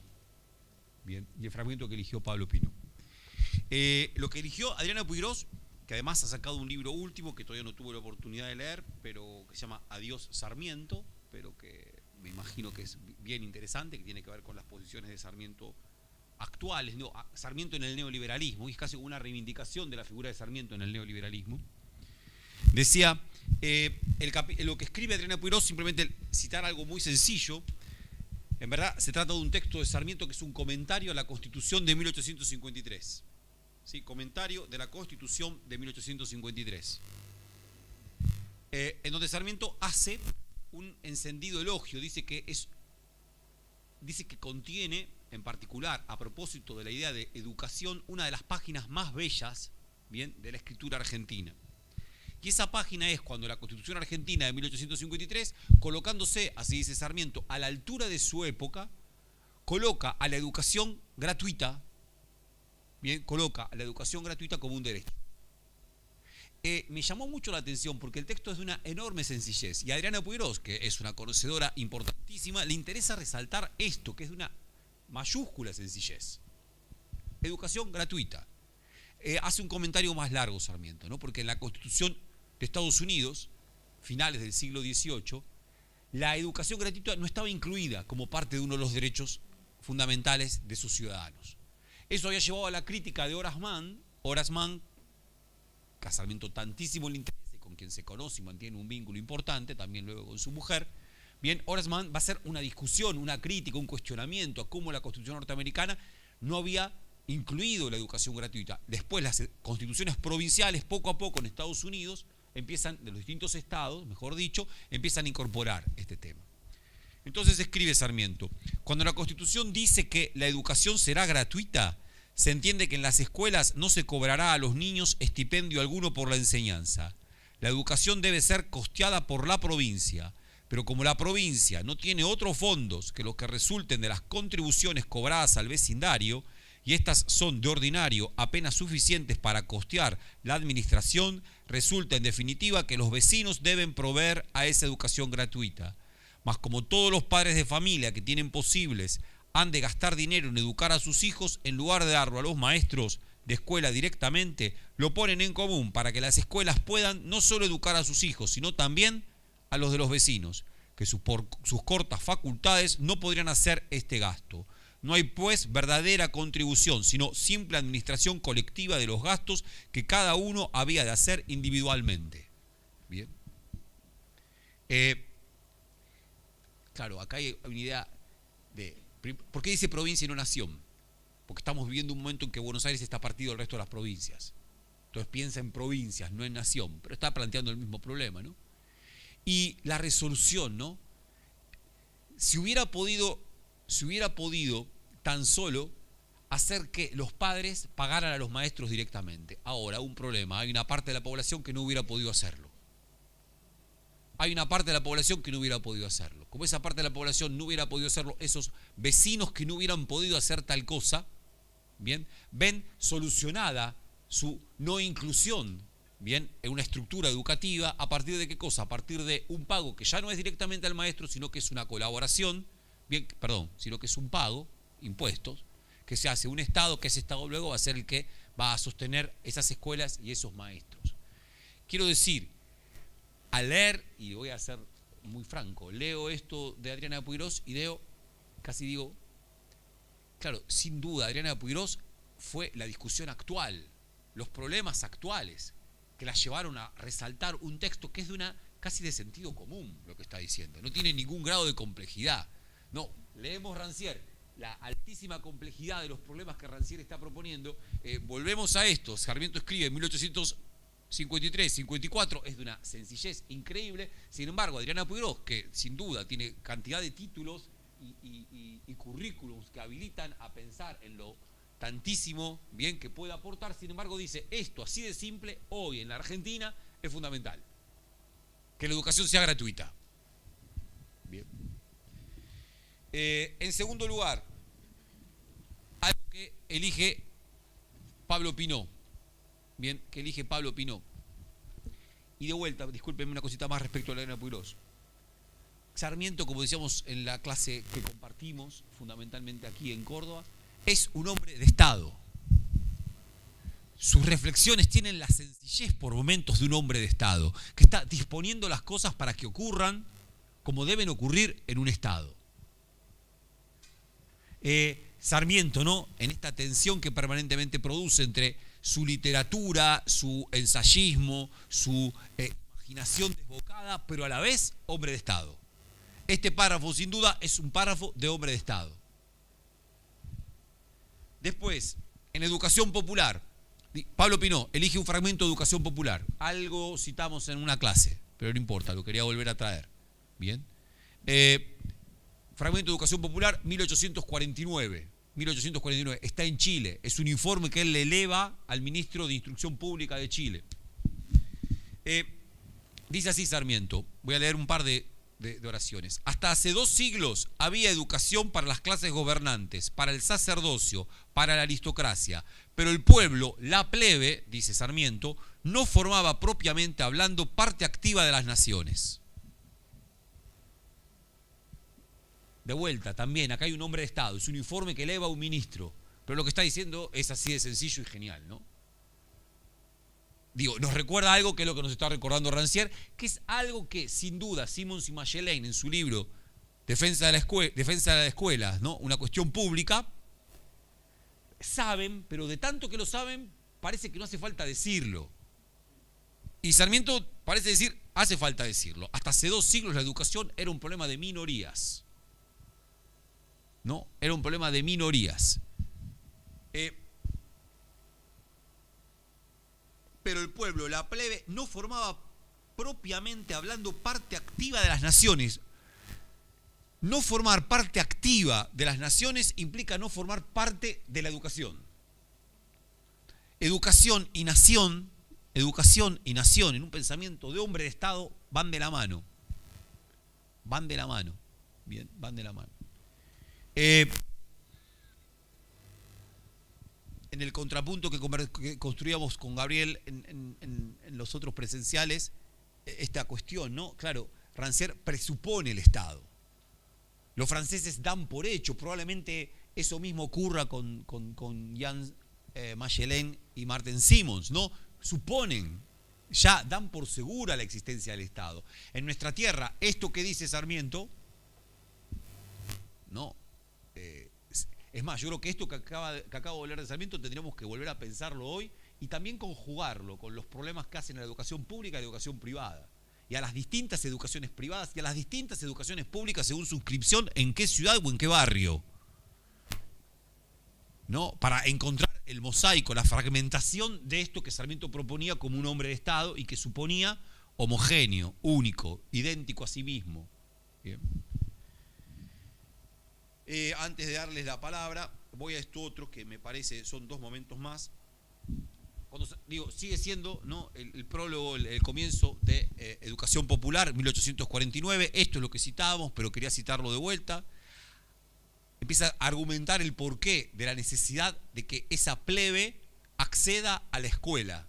Entonces dice, hay además objetos de previsión que tener en vista al ocuparse de la educación pública, y es que las masas están menos dispuestas al respeto de las vidas y de las propiedades a medida que su razón y sus sentimientos morales están menos cultivados. Por egoísmo, pues, de los que gozan hoy de mayores ventajas en la asociación, debe tratarse cuanto antes de embotar aquel instinto de destrucción que duerme ahora y que ha de despertar la vida política misma y la influencia de las ideas que se irradian sobre todos los pueblos cristianos. Bien, acá el argumento es otro, no va por el lado de los derechos, sino que va por el lado de la previsión de las clases gobernantes, va por el lado de la previsión de las clases que gozan, bien, de un conjunto de bienes, básicamente la seguridad de sus vidas y propiedades. Por previsión, por egoísmo, ¿qué plantea Sarmiento? Hay que embotar los embotar, no poner en una bota, quitarles el filo a los instintos de destrucción que anidan en las masas, que no respetan ni las propiedades ni las vidas. Sarmiento tiene esa genial capacidad de pasar de ser algo que decimos, qué lindo, nos reconciliamos con él, estamos de acuerdo, a que nos diga algo que es un cachetazo. Pero a la vez hace algo acá que es fenomenal y que tiene que ver con lo que había dicho la compañera antes, ¿no? Que acá hay algo interesantísimo. No es que el ser viviente anhele la educación. El ser viviente no tiene en sí mismo una semilla de perfectibilidad que quiere ser desarrollada, una semilla entonces que anhela el buen riego de la educación. No tiene eso el ser viviente. El ser viviente tiene otra cosa. Le gusta vivir de otra manera, que él la llama instinto de destrucción. Poco respeto por la propiedad. Ningún respeto por la propiedad y por las vidas ajenas. Quiero decir, en esto de Sarmiento, tan poco amable, pero tan interesante, la educación es un aparato externo al ser viviente, que se impone sobre el ser viviente. Quiero decir, y aparte esto también nos recuerda nuestra práctica cotidiana. O sea, nuestra práctica cotidiana, nuestros alumnos y su indocilidad ante nuestra tarea, la falta de entusiasmo con la tarea, porque en verdad los entusiasma otras cosas. No, a veces no, las discusiones en cuerpo de profesores a propósito de la apatía de los estudiantes. Claro, el problema, ¿cómo se piensa lo emancipado? ¿No? ¿Cómo se piensa la idea de emancipación misma y la posibilidad misma intersticial de la emancipación? Bien, cuando efectivamente, tal como nos plantea Sarmiento, desde 1849 hay algo de la tarea de la educación que es externo, que no es deseado, que no corre al pelo, más bien es contrapelo. Disciplinamiento. Bueno, acá Sarmiento no usa la palabra disciplinamiento porque... Sí, ¿cómo emancipo y disciplino? Bueno, acá yo creo que hay algo que es me parece que está bien como plantea Sarmiento. Y Sarmiento agrega un argumento más, que me parecía bien traerlo porque se asemeja a otros argumentos de él. Dice así: la industria emigra de unas naciones a otras. Sigue argumentando por qué hay que educar. Incluso porque hay que educar aún cuando se resistan, ¿no? Porque la idea es esa. Se resisten, insistimos, ¿no? Hasta que se cansa. Cuando se cansa nos sacamos de encima todos estos y a otra cosa. Pero mientras no se cansa insistimos. Entonces dice, la industria emigra de unas naciones a otras con los individuos que se expatrian buscando un suelo extraño, mayores ventajas. Un crecido número de emigrantes de otras naciones que no sean la española, la única que nos es análoga en atraso intelectual e incapacidad industrial, traerá por consecuencia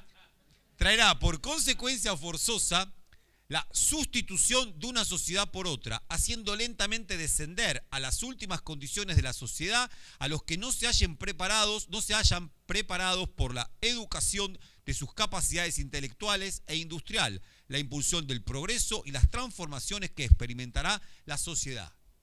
La idea es esta: van a venir inmigrantes, salvo que sean españoles, pero van a venir inmigrantes, ¿bien? Esos inmigrantes educados, ya habituados, ¿sí?, a las prácticas industriales, a las prácticas productivas, lo que van a hacer es que nuestros habitantes desciendan hasta lo más bajo de la sociedad porque van a ser expulsados por esos inmigrantes. Parecido a lo de los huarpes. ¿No? Parecido a lo de los huarpes. Esta idea de que el progreso, ¿no?, de que el progreso es una locomotora, que es irrefrenable. Aquel que no se sube, afuera.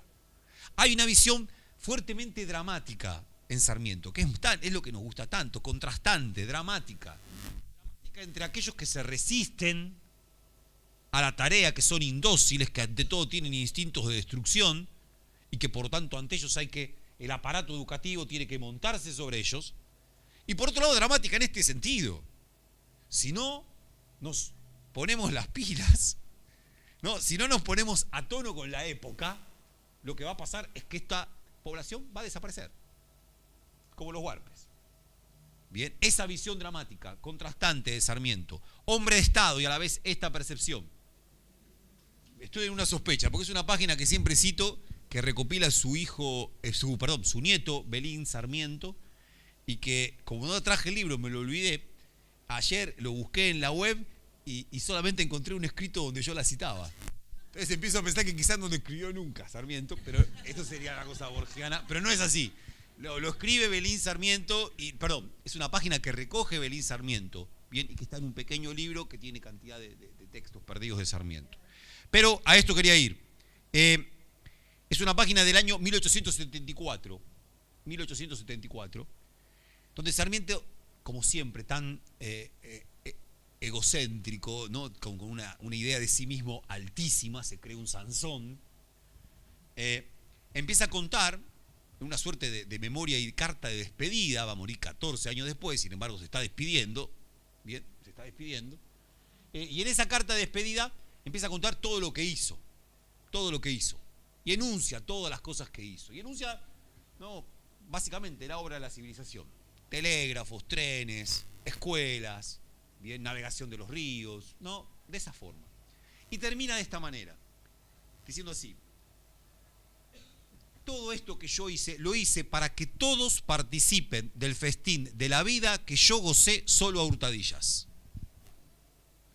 Para que todos participen del festín de la vida de que yo gocé solo a hurtadillas.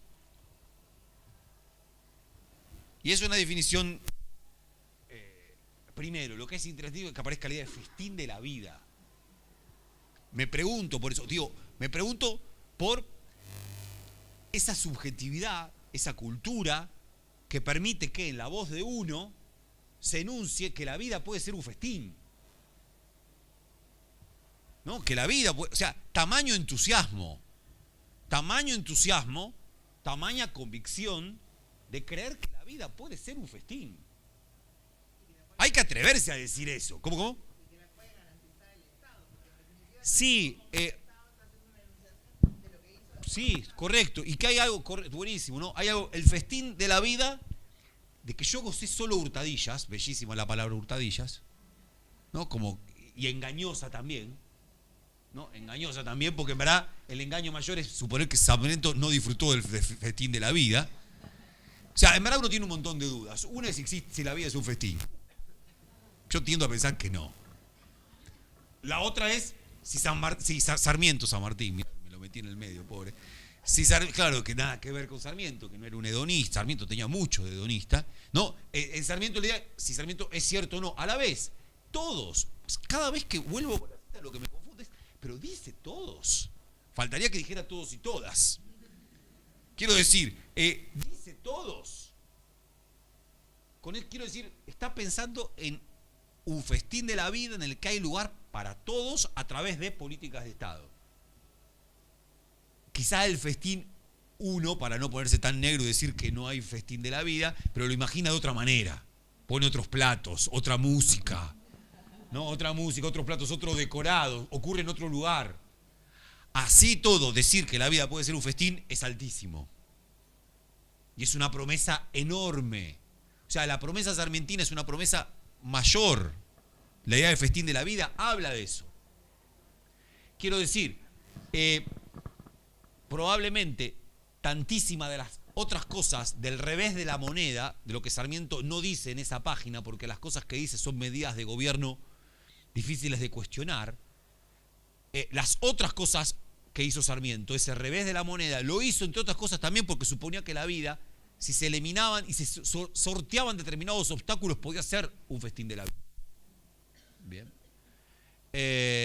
Ahora, evidentemente, hoy ya no podemos, perdón, una pausita, Gaby, cuando nosotros lo decimos, yo lo digo de esa manera, obviamente ya no se puede pensar más en la misma idea de festín de la vida. Así enunciada parece o de una enorme ingenuidad, o de un tipo que está loco, ¿no? O si la imaginamos, no sé, quizás estoy yo equivocado, ¿no? Pero da la impresión que es casi insostenible la idea de festín de la vida. En realidad lo pensaba también con esta cita, lo que hablábamos antes de este concepto religioso contradictorio con un sujeto liberal, pero si uno lo relee, esto de festín de la vida y esto de lo que yo disfruté a hurtadillas, suena como esta visión religiosa que alguien está imponiendo. Claramente, después de una posición en el Estado, ¿no? Creo que también de manera unificadora, esta posición de pobre yo, ¿no? Que también es una posición totalmente directa y de la visión cristiana, digamos, del momento y a perpetuidad. No, solo una cosa, yo no sé si no hay hoy, si ese discurso de que tan totalizador está ausente. En los discursos mesiánicos, en esas nuevas religiones, hay todo el tiempo esa promesa y esa expresión de ese discurso totalizador con un contenido que hay que discutir, digamos, que hay que preocuparse, pero a mí me parece que está muy presente, que circula mucho más de lo que desearíamos. No, una tipo de broma, casi ironía, que capaz que Sarmiento no reparó en el hecho que en el festín de la vida le era consustancial las hurtadillas. Sí, y también que el festín de la vida es inseparable de su vínculo con la muerte. O sea, que es el problema. Yo creo que Sarmiento, de modo notable, anticipa mucho lo que ya se empieza a discutir tanto en nuestro continente como en Europa, y que tomó la forma de casi de una filosofía de la vida, que es el vitalismo. O sea, hay una posición aquí vitalista, todavía vinculada a una confianza extraordinaria en el progreso y la civilización. El vitalismo de comienzos de siglo empieza ya a poner como reparos, sombras sobre el proyecto civilizatorio. Entonces, ahí ese vitalismo se convierte en otra cosa. El festín de la vida sabe también de la necesidad de la muerte. Y la producción de una nueva vida se hace cargo de que efectivamente hay que dejar atrás un tipo de vida. Como Sarmiento lo decía aquí también respecto de la civilización, pero con otra entonación, ya no la entonación liberal, progresista, si se quiere. Eso por un lado. Y por otro lado, notable, ¿no? Decía la compañera, bueno, la reverberancia de la educación autodidacta. Claro, y también la educación de un pasado colonial, ¿no? Como el hilo, al mismo tiempo, admitido y negado por el propio Sarmiento. O sea, lo que admito que formó parte de mi propia formación, pero al mismo tiempo lo que es preciso negar para que sea posible otro tipo de educación, universalista, etcétera, ¿no? Sí, yo ahí, y ya después seguimos la conversación, ¿no?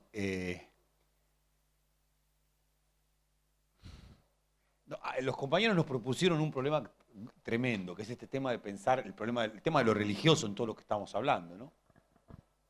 Y cómo la modernidad, de alguna manera, Giorgio Agamben, vamos a hablar de él ahora, parece estar diciendo que la modernidad no ha hecho más que secularizar problemas y conceptos religiosos, y que de lo que se trata es precisamente de no olvidar bien esa relación entre otros conceptos modernos que se quieren absolutamente seculares y problemas, nociones religiosas. Es para discutir sin duda, no obstante, y es eso lo que me gustaría señalar, y quizá también por lo que acaba de decir Gabriel, ¿no? Cierta nostalgia del vitalismo. Leía ayer, no, Martí, vos citabas el otro día a Martí. Martí habla de la nostalgia de la hazaña. ¿No? 1883 se habla de la nostalgia de la hazaña. ¿Bien? Y en Sarmiento uno cuando lo lee, uno podría decir, claro, o por lo menos a mí me pasa, no puedo salir de estar tomado por cierta nostalgia del festín de la vida. Que claro, uno puede poner en discusión qué entendía por el festín de la vida, insisto, quizás no sea el mismo que nosotros, pero se enuncia, aparece, irrumpe. Grandísima promesa en una época de la modernidad tardía como es esta, en donde no hay ninguna promesa de nada. No hay. Claro, la tarea educadora de Sarmiento la podía sostener sobre la base de que había estas promesas, de que existían estas promesas. perdón que haga una transpolación enorme, me estaba acordando con la democracia se come, se cura y se educa. Una de las promesas fundamentales de la experiencia democrática argentina. Que también tenía algo de festín. No sé cuán cristiano. Sí digo que hay una marca religiosa, no digo, sobre todo en Sarmiento, que es fuertemente hedonista, casi un pagano. Bien. Ahora, eso aparece, claro. Hay algo de la posibilidad totalizante de Sarmiento que se sostiene. Y cuando yo digo totalizante, no lo digo en términos críticos. En Martí también hay nostalgia de una totalidad perdida. ¿No? Entonces uno no tiene que, claro, rápidamente todo lo que esto te dice está mal. No, es un problema, hay una nostalgia de esa totalidad perdida.